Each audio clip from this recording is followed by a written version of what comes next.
According to documents acquired by HRT in connection with the fate of Zagreb's Immunology Institute, the Health Ministry 1 month ago nullified the decision by the Agency for Medical Products and Devices, HALMED, to strip the institute of its permit to produce vaccines and plasma products.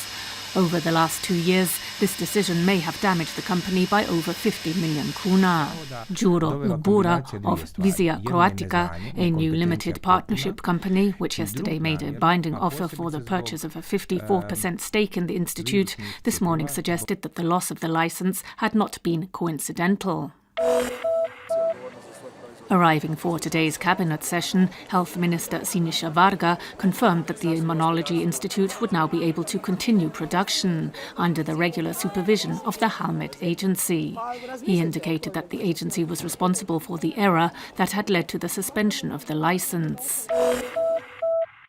In more news from the cabinet session, ministers today adopted amendments to the penal code which will stop libel and slander from being considered criminal offences. Suing journalists, politicians or other individuals for defamation will no longer be possible where the public's interest is at stake.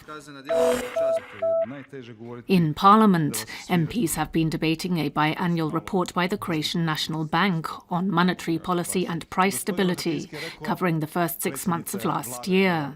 The report indicates that economic activity, following a drop in 2013, stagnated in the first half of 2014. Given the low level of investment and cuts in state spending, a growth in exports would not be sufficient to initiate an economic recovery, the bank said.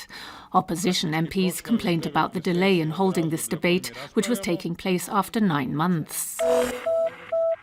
The Croatian national broadcaster this morning opened its 8th regional centre in the northwestern town of Čakovec. As of today, the studios will produce TV reports on events taking place in the north of the country, soon to be expanded by radio and internet news and features. In sports and football, Croatia's national team continues its preparations for this Saturday's Euro 2016 qualifier against Norway. The game kicks off in Zagreb's Maksimir Stadium at 6 p.m.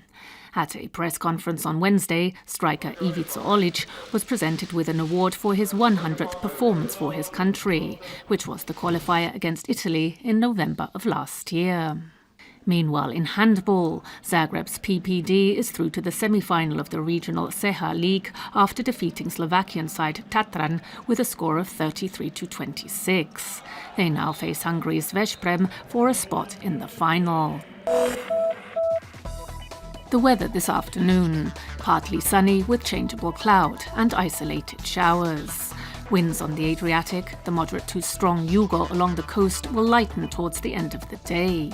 Above average temperatures for this time of the year, reaching between 15 and 20 degrees Celsius. Changeable weather tomorrow with intermittent rain and a drop in temperatures. Partly sunny at the weekend but dry with cooler mornings. Partly cloudy on the Adriatic with rain showers. Mainly sunny at the weekend, especially Sunday, and relatively warm. Strong to stormy Bura and Tramontana winds tomorrow and Saturday. A lighter northwesterly is expected on Sunday.